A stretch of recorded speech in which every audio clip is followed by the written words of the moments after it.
In the book Snow Falling on Cedars, the idea of racism and prejudice is evident within the text, which illustrates how the people assumed that Kabua was guilty for the murder of Carl Heen.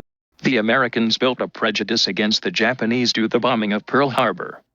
Since the story is set in San Pedro, an island close to Pearl Harbor, most of the people lost relatives in the attack, which led to the immense hatred towards them. An example of this in the text is how all Japanese were rounded up and placed in internment camps, because the Americans believed them to be spies, even though most were American citizens.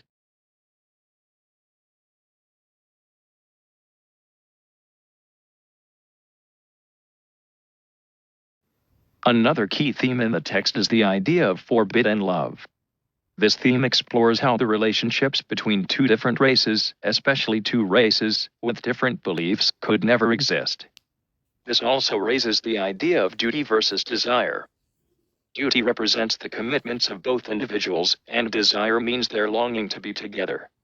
An example of this within the text is the relationship between Hatsu and Ishmael. Hatsu is bound to her promise to her mother, which states that she would never fall for a white man. Ishmael is bound to his service in the army. Their two beliefs are contradictory, because Hatsu is forced to be away from white men, while Ishmael is forced to kill Japanese.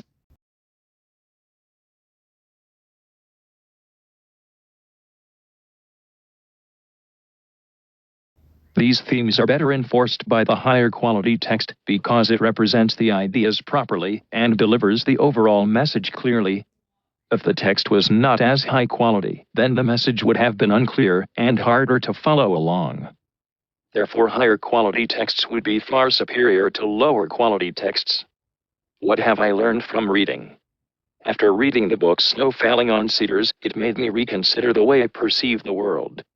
Prior to reading this book, I thought that regardless of race, all people would be able to be in a relationship. However, this book raised interesting questions. For example, some people have more important dedication and commitments, like Ishmael, in the book. I also questioned whether the morals of some people would allow interracial relationships, in the case of Hatsu's promise to her mother. Another key aspect I realized was the quality of the text. If the quality of the text was reduced, would have not captivated my attention, which would mean that I probably wouldn't give it a second thought. My opinion about the text: theme, good. Length, good. Captivating opening, good. Violence, insufficient. Overall, 9 out of 10.